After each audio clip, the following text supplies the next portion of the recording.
नमस्कार, स्वागत है आप सभी का और मैं हूं आपके साथ वक्ता दुबे। रुक करते हैं सबसे पहली खबर की तरफ।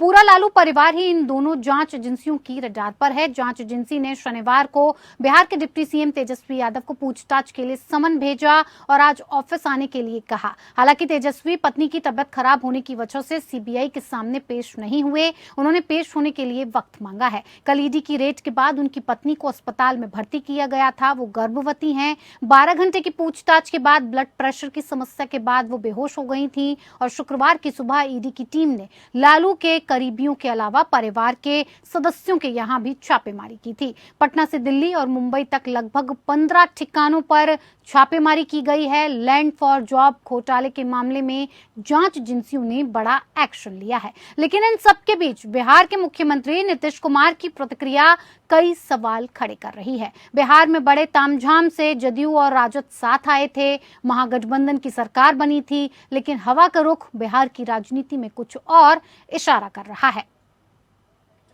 5 साल बीत गया, सब रेड हुआ, अब फिर हम लोग एक साथ हो गए, तब फिर रेड हो रहा है, तब इसमें क्या कर।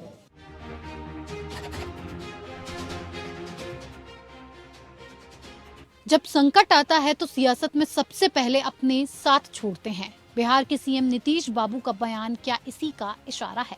जिस गोलमोल तरीके से नीतीश ने तेजस्वी, लालू और करीबियों के घर ईडी की दबिश पर जवाब दिया, उसने एक नई पिक्चर शुरू कर दी है।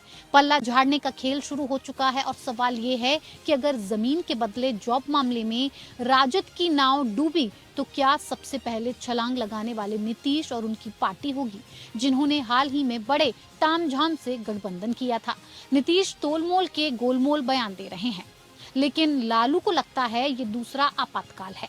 इस बीच उस लिस्ट पर भी नजर डालिए जिससे पता चलता है कि ईडी के छापों में क्या क्या मिला, और इस लिस्ट में सोना, चांदी, रुपया, डॉलर सब कुछ है।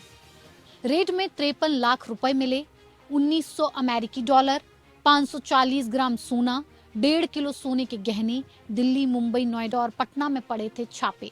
लालू, तेजस्वी और करीबियों के दर्जनों ठिकाने खंगाले गए। लालू के समधियाने को भी नहीं छोड़ा गया। सियासत में सहूलियत की रिश्तेदारी सबसे बड़ा धर्म है और यही कारण है कि नीतीश ही नहीं, उनकी पार्टी के ललन सिंह भी आज अपने ही गठबंधन के नंबर 2 नेता तेजस्वी यादव के मुद्दे पर जब बयान दे रहे थे तो ये बचाव कम किनारा करने की कवायद ज्यादा थी।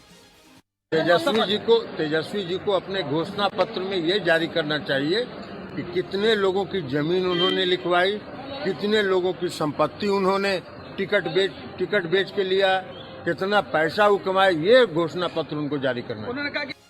लेकिन इन सब के बीच क्या ये भी मुमकिन है कि राजद और जदयू के बीच जो निकाह चंद महीने पहले हुआ था वो 3 तलाक की तिकड़म में फंस गया है? बिहार की राजनीति और मौसम का मिजाज दोनों कुछ ऐसा ही है, जहां कुछ भी कहना मतलब मियां बीवी में लफड़ा, पंच बने लबड़ा।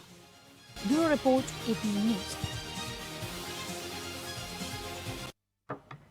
रेलवे में नौकरी के बदले जमीन और फ्लैट रजिस्ट्री कराने के मामले में तत्कालीन रेल मंत्री लालू प्रसाद के परिवार और उनके करीबियों के घर ईडी की रेड की गई। पटना में लालू के बेहद करीबी पूर्व आरजेडी विधायक अबू दोजाना के घर भी शुक्रवार सुबह से ही ईडी की रेड चलती रही। ईडी की टीम ने अबू दोजाना के घर में फिल्मी अंदाज में तोड़फोड़ शुरू कर दी। स्कैम से जुड़े दस्तावेजों की तलाश कर रही ईडी की टीम ने अबू दोजाना के घर में स्थित शौचालय की टंकी को भी तोड़ डाला।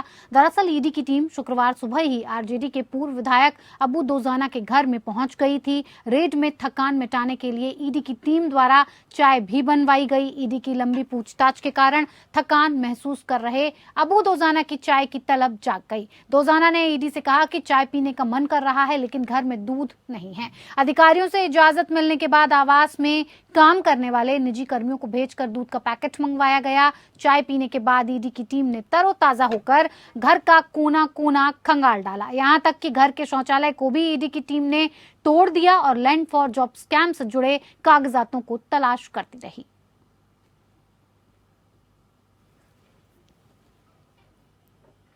केंद्रीय जांच एजेंसी ने जुलाई 2022 में फुलवारी शरीफ में पॉपुलर फ्रंट ऑफ इंडिया यानी पीएफआई के ठिकानों पर छापेमारी की थी। इस रेड में एनआईए ने भारत को 2047 तक इस्लामिक राष्ट्र बनाए जाने की साजिश का भंडाफोड़ किया था और इस केस से जुड़े 7 लोगों को पहले ही गिरफ्तार किया जा चुका है। अब इस मामले में नया खुलासा हुआ है जो काफी हैरान करने वाला है। दरअसल कट्टरवादी संगठन पीएफआई को संयुक्त अरब अमीरात से हवाला के माध्यम से करोड़ों रुपए का फंड मुहैया कराया जा रहा था। खासकर बिहार, केरल और कर्नाटक जैसे राज्यों में ये नेटवर्क काम कर रहा था। इस मामले में एनआईए ने छापेमारी कर कर्नाटक और केरल से पीएफआई से जुड़े 5 आरोपितों को गिरफ्तार किया है। इनमें मोहम्मद सिनान, सरफराज नवाज, इकबाल और अब्दुल रफीक को कर्नाटक के दक्षिण कन्नड़ से, जबकि आबिद केएम को केरल के कासरगोड से गिरफ्तार किया गया है। पैसे का इस्तेमाल हिंसा के लिए हथियार और गोला बारूद उपलब्ध कराने के लिए किया जा रहा था। गिरफ्तार 5 अभियुक्त पीएफआई के सक्रिय सदस्य हैं। इनका काम देश के बाहर से फंड इकट्ठा करके उसे पीएफआई के नेताओं और कैडर को उपलब्ध कराना था। एनआईए के सूत्रों की माने तो जांच में पता चला कि इकबाल ने अपने साथियों के साथ दुबई और अबू धाबी में अवैध तरीके से रुपयों की उगाही की।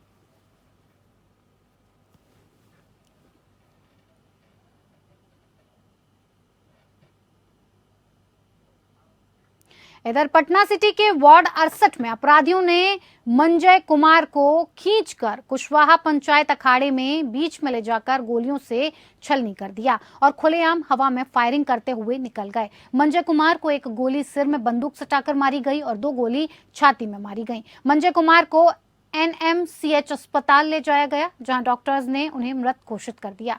गोली मारने वाले अपराधियों में वार्ड 68 के अपराधी प्रकृति के सोनू कुमार उर्फ कल्टी, रवि कुमार और 4-5 लोग मिलकर फिल्मी अंदाज में मंजय कुमार को जबरदस्ती घसीटकर वार्ड 68 के कुशवाहा पंचायत बैठका अखाड़ा के बीच में ले जाकर उन्हें गोली मार दी गई और आराम से हवा में फायरिंग करते हुए अपने घर गए। फिर वहां से आराम से फरार हो गए और इस हत्याकांड के बाद बाईपास थाना पुलिस घटनास्थल पर पहुंची और मामले की तहकीकात कर रही है। फिलहाल मंजय कुमार की निर्मम हत्या का कारण अभी स्पष्ट नहीं है। इस घटना से इलाके में पूरी तरह से दहशत का माहौल है और सभी लोग डरे और सहमे हुए हैं।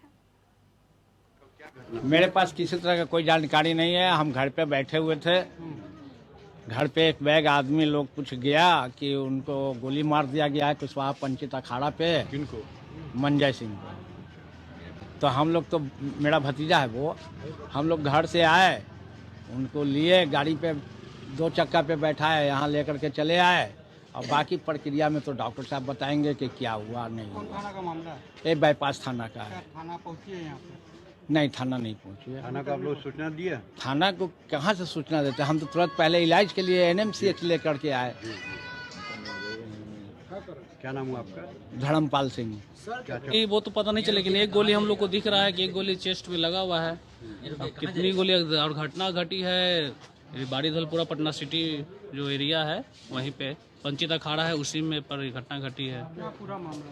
पूरा मामला भी बता नहीं सकते हैं कि पूरा मामला क्या है। पता यही चला कि हम लोग को पता चला कि गोली लगी है, तो हम लोग आए तो उसको लेके यहाँ हॉस्पिटल में आए। उसके बाद कोई विशेष पता तो चला नहीं कि झगड़ा हुआ कि क्या हुआ। वही होश में थे आप लोग लेके आए?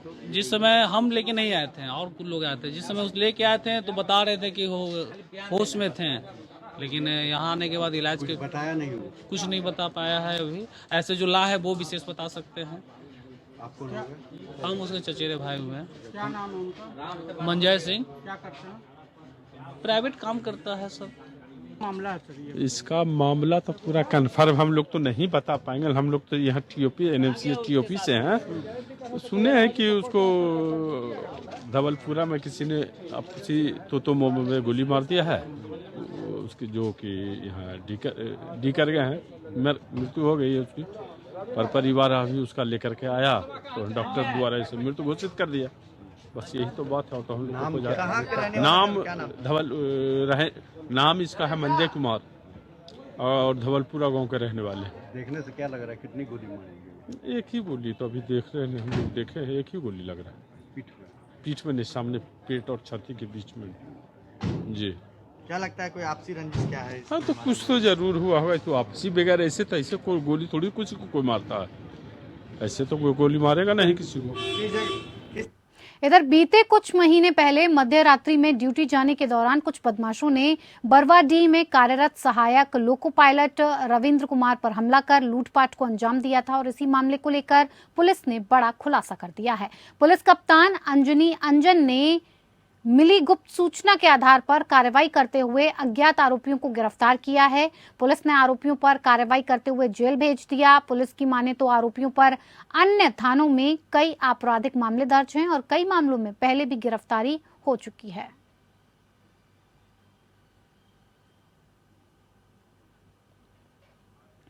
इधर बर्ड फ्लू रांची में अपना जाल पसारने लगा है। दरअसल रांची में बर्ड फ्लू की पुष्टि होने के बाद जिला प्रशासन ने मुर्गा बिक्री पर रोक लगा दी है। बर्ड फ्लू ने मुर्गा दुकानदारों की दुकानदारी पर ग्रहण लगा दिया है। रांची में बर्ड फ्लू की पुष्टि के बाद प्रशासन के आदेश पर रांची के 10 किलोमीटर के दायरे में पोल्ट्री फार्म्स को अगले आदेश तक के लिए बंद कर दिया है। नगर आयुक्त ने कहा कि बर्ड फ्लू के संक्रमण की पुष्टि को देखते हुए उपायुक्त कार्यालय से एक निर्देश निकला है, जिसमें मानव स्वास्थ्य को देखते हुए रांची शहर और शहर से 10 किलोमीटर तक की मुर्गा दुकान को बंद रखने का निर्देश है।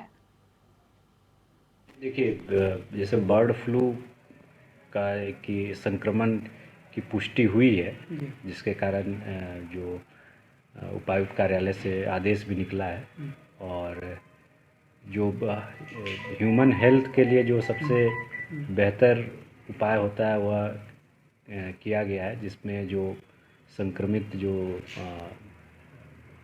मुर्गियां हैं या फिर अन्य जो पक्षी है उनके उसके कलिंग के लिए, उसके निपटारे के लिए और इसके अलावा जो एहतियात बरतने हैं वो भी दिया गया है। इसके अलावा इसमें मुख्यतः जो मुख्य कार्य किया जाना है कि जो संक्रमित जहाँ जो क्षेत्र होते हैं उनका उसके पशुपालन विभाग के द्वारा उस पर हम लोगों को उसका अनुपालन करना चाहिए और रांची नगर निगम इसके लिए हमेशा तत्पर है कि लोग स्वस्थ रहें और ज़्यादा समस्या न हो बर्ड फ्लू को लेकर। आदिवासी समाज अपनी मांगों को लेकर कल यानी कि 12 मार्च को मोराबादी मैदान में सरना धर्म कोड की मांग को लेकर महारैली का आयोजन करेगा। सरना समाज के धर्म गुरु बंधन तिग्गा ने बताया कि 12 मार्च को पूरे राज्य भर के आदिवासी अपनी धार्मिक पहचान और जनगणना परिपत्र में सरना धर्म कोड की मांग को लेकर जुटेंगे और साथ ही इस महारैली में पड़ोसी राज्यों के साथ साथ नेपाल, भूटान के भी आदिवासी समाज के लोग रैली में जुटेंगे और केंद्र सरकार से सरना धर्म कोड की मांग करेंगे। छत्तीसगढ़ प्रदेश कांग्रेस प्रवक्ता सुशील शुक्ला ने पूर्व मंत्री और विधायक बृजमोहन अग्रवाल के बयान पर तीखी प्रतिक्रिया व्यक्त करते हुए कहा कि आने वाला चुनाव धर्म युद्ध के समान है, जिसमें कांग्रेस की सत्य और भाजपा के असत्य का सीधा मुकाबला होगा। इस युद्ध में जनता तय करेगी कि कौन राम की सेना है और कौन रावण की सेना है, लेकिन आचरण से देखेंगे तो मुख्यमंत्री भूपेश बघेल की सेना राम की सेना है। 15 साल तक प्रदेश में भाजपा की सरकार थी। यदि भाजपा के लोग सही मायने में राम भक्त होते, राम की सेना होते तो छत्तीसगढ़ भगवान राम का ननिहाल है, माता कौशल्या का मायका है, उनके लिए कुछ करते। माता कौशल्या के मंदिर और राम वन गमन पथ का जीर्णोद्धार 15 साल में भाजपा ने नहीं किया। भाजपा के आचरण से देखेंगे तो भाजपा ही रावण की सेना है। भाजपा भगवान श्री राम जी का उपयोग तो करती है पर राम काज नहीं करती है। प्रदेश कांग्रेस प्रवक्ता ने कहा कि भूपेश बघेल की सरकार ने माता कौशल्या महोत्सव मनाने की घोषणा की है। प्रदेश के 3 प्रमुख स्थानों पर मर्यादा पुरुषोत्तम भगवान राम की मूर्ति लगाई है। निश्चित तौर पे आने वाला चुनाव धर्मयुद्ध के समान है। भारतीय जनता पार्टी के असत्य, झूठ और प्रोपेगेंडा के खिलाफ कांग्रेस पार्टी जन सेवा के अपने एजेंडे को लेकर जनता के बीच में जाएगी। अब जनता यह तय करेगी कि कौन लोग रावण की सेना है, कौन लोग राम की सेना है। लेकिन यदि आचरण से देखेंगे तो भूपेश बघेल और उनकी सेना राम की सेना है। 15 साल तक इस प्रदेश में भारतीय जनता पार्टी की सरकार थी। यदि भाजपा के लोग सही माने में राम भक्त होते, राम की सेना होते तो छत्तीसगढ़ भगवान राम का ननिहाल था, माता कौशल्या का मायका था। कुछ करते, माता कौशल्या के मंदिर को जीर्णोद्धार करते, भगवान राम के वन गमन पथ का जीर्णोद्धार करते। छत्तीसगढ़ में भूपेश बघेल की सरकार बनने के बाद आज कौशल्या महोत्सव मनाने की घोषणा हुई है। भगवान राम का वनगमन पथ बनाया जा रहा है, माता कौशल्या का मंदिर का जीर्णोद्धार हो रहा है, 3 जगह भगवान राम की मूर्ति लगाई गई है। तो यदि उनके आचरण से देखेंगे तो रावण की सेना तो भारतीय जनता पार्टी है, जिसने सिर्फ भगवान के के नाम का उपयोग किया। इधर भारत सरकार के केंद्रीय राज्य मंत्री विश्वेश्वर टुंडू छत्तीसगढ़ के दंतेवाड़ा जिले में 2 दिवसीय प्रवास पर पहुंचे। तभी मुख्यमंत्री भूपेश बघेल भी 1 दिवसीय प्रवास पर दंतेवाड़ा पहुंचे हुए थे। मुख्यमंत्री के प्रवास के बाद दंतेवाड़ा पहुंचे केंद्रीय मंत्री विश्वेश्वर टुंडू ने अधिकारियों के साथ बैठकर जिले के नल जल योजना एवं CSR DMF मद में हुए विभिन्न कार्यों का जायजा लिया। केंद्रीय मंत्री विश्वेश्वर ने प्रशासन के आला अधिकारियों को लेकर कहा कि हमारे बैठक में समय से सभी अधिकारी उपस्थित नहीं थे और ना ही कोई अधिकारी जिले के हो रहे विकास कार्यों को प्रमुख रूप से बता पाया। केंद्रीय मंत्री का कहना है कि अधिकारियों की बैठक करने के बाद विपक्ष की भूमिका में मौजूद भाजपा के जनप्रतिनिधियों की बैठक लेने के बाद तुलनात्मक रिपोर्ट तैयार करके दंतेवाड़ा की स्पष्ट स्थिति का आकलन किया जाएगा और इसी के आधार पर राज्य सरकार से बात भी की जाएगी। योजनाओं के क्रियान्वयन को लेकर केंद्रीय मंत्री ने दुख व्यक्त करते हुए कहा कि राजनीति के चक्कर में केंद्र से आए हुए पैसों को अधिकारी खर्च नहीं करते, जिससे वो पैसे वापस चले जाते हैं और राज्य सरकार लोगों के बीच झूठ फैलाकर कहती है कि केंद्र सरकार पैसा नहीं देती। एक्चुअली कल तो मैं आके पहुंच गया, लेकिन सिर्फ प्रशासनिक स्तर से बैठक हुआ है। वो तो अपना राज्य सरकार का के हिसाब से वो बयान देंगे या रिपोर्टिंग करेंगे, ये तो वास्तव में है। यहाँ हम देखें तो इधर बीजेपी अपोजिशन में है, तो आज हमारा कार्यकर्ता का बैठक है, उसमें बहुत सारी फीडबैक भी आएगा। कल जो रिव्यू हुआ उसका नतीजा क्या था और आज जो चर्चा होगा उसमें क्या अंतर रहता है, उसमें पता चल जाएगा कि दंतेवाड़ा का वास्तव स्थिति क्या है। फिर हम उसको देखेंगे कहाँ राज्य सरकार के साथ बात करना है या केंद्र सरकार के साथ बात करना है और किसी को हम डायरेक्शन देंगे। लेकिन हमारा दायित्व है कि भारत सरकार जितने भी पैसा खर्चा कर रहे हैं कोई भी मिनिस्ट्री में, उसका कैसे सदुपयोग हो, लोगों को लाभ मिलेगा, ये हमारा दायित्व होता है।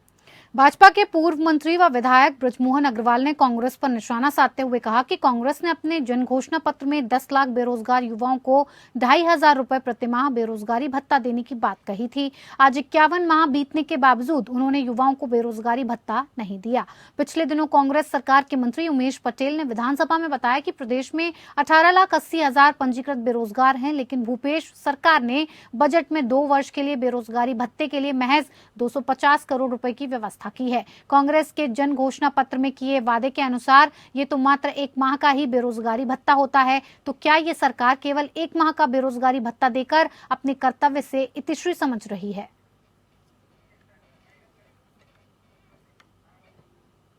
चलिए, इस बुलेटिन में मेरे साथ फिलहाल इतना ही। मुझे दीजिए इजाजत। नमस्कार।